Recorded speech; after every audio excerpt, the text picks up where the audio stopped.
Hello friends, welcome to my channel. Azir eto video moi SLC 2022 হৈ যোৱা paper 1 মানে তো ক্লাস 10 পাছৰ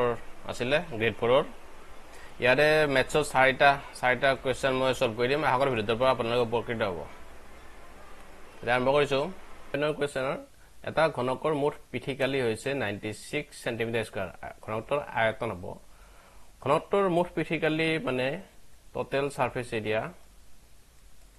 মোট ঘনকৰ পিঠিকালি কিমান এটো 6a স্কয়াৰ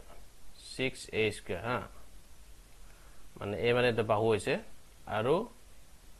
ঘনকৰ আয়তন কিমান ঘনকৰ আয়তন হৈছে ভলিউমটো হৈছে a কিউব হয় এটা ঘনকৰ ক্ষেত্ৰত কৈছো এটা 6a স্কয়াৰ দিয়া আমাক দিয়া আছে টোটাল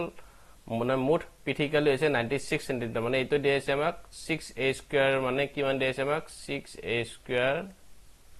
মুঠ পিঠিকালি দিয়া আছে 96 সেন্টিমিটাৰ স্কয়াৰ হয় গতিকে a স্কয়াৰ = 6 তে পিনে ডিভাইড হৈ যাব হৰণ হৈ গলে তো কিমান হ'ব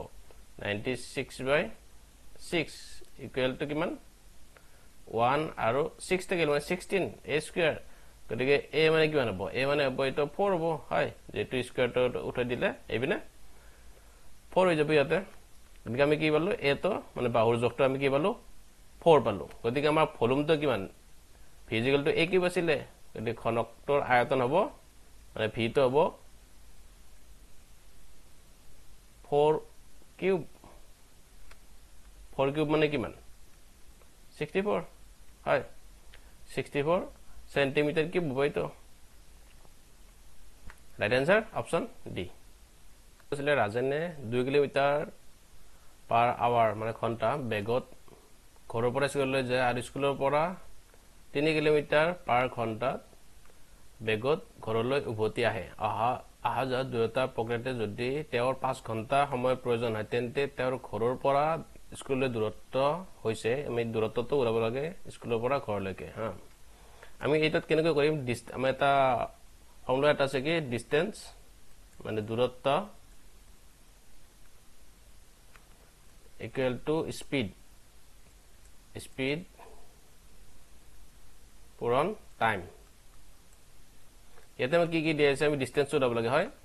স্পীড দিয়া আছে আমাক টাইমটো দিয়া আছে গতিকে যদি আমি টোটাল ডিসটেন্সটো আমি d বুলি লৈ লও হা d বুলি ললে তেতিয়া কি হ'ব টোটাল ডিসটেন্সত d টাইমটো আমি দিছে 5 ঘন্টা গতিকে এটা আমাৰ কি হ'ব প্ৰথম কৈছে কি ৰাজনে 2 কিলোমিটাৰ পাৰ আৱাৰত বেগত ঘৰৰ পৰা স্কুললৈ যায় হা তেতিয়া হলে 2 কিলোমিটাৰ পাৰ আৱাৰ হলে তেতিয়া আমি যেতি উলাইলা কি হ'ব তো প্ৰথমটো হ'ব d/2 মানে 1 ঘন্টাত কিমান যায় ডিসটেন্স বাই স্পীড হয় d/2 প্লাস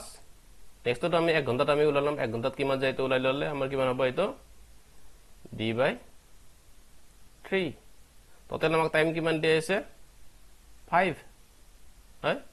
গতিকে এটো কি হ'ব আমাৰ দুটা এটা লসাগু ললে 6/8 হ'ব 3d plus 2d = 5 হয় এপিনে হ'ব 3 plus 2 কৰিলে 5d / 6 into 5 এটা যদি আমি 5 আৰু 5 ক্যান্সেল কৰো ইয়াতে d তো d/6 থাকিব d/6 তো = 1 গতিকে এটা কেনেকৈ হ'ব d = 6 তো ডিসটেন্স কিমান 6 কিলোমিটাৰ পাইছা বুজি 73 আছিল যদি a/b = 8/6 হয় তেন্তে 6a + 2ab / 4a - 2b 2b ৰ মান হৈছে এটো মানটো আমি উলাব লাগে ইয়াতে বেলেগ কৰিব নালাগে এৰ যি ভ্যালু আছে হেটো মানে 8 তো বহাই দিলে হল 8 হাইট আৰু b ঠাইত 6 বহাই দিব মানে মই কৈছো কি 6a আছে গতিকে 6 পূৰণ এইটো 8 হ'ব প্লাস 2 b ৰ ভ্যালুটো কি হ'ব b 6 আছে হয় এটা দিছো নেক্সট তলত আছে 4 পূৰণ a ৰ ভ্যালুটো 8 - 2 b ৰ ভ্যালুটো 6 আছে হয় এটা আমি এতিয়া সলভ কৰিব লাগিব 6 * 48 plus 12 এইটো হ'ব 32 - 12 কিমান হল এইটো তলত থাকিলে 2 0 ওপৰত থাকিলে 60 হয় এইটো কেনসেল কৰিলে কি হ'ব যাব 3 একদম সহজ হয় না এইটো option B right answer 1.5 kg কিমান শতাংশ পৰিমাণ 7.5 গ্ৰামৰ সমান হ'ব এটা আমি কি কৰিম প্ৰথম লিখিলে আমি 1.5 কেজি আমি কিমান শতাংশতে এটা আমি কি কৰিম x বুলি লৈ লম x% equal to কিমান 7.5 গ্ৰাম প্ৰথম আমি কি কৰিম কেজিটো আমি গ্ৰামলৈকে লৈ যাম আৰু এটা গ্ৰামত আছে হয় কিমান হ'ব এটা 1500 গ্ৰাম পূৰণ x% এটা 7.5 গ্ৰাম হয়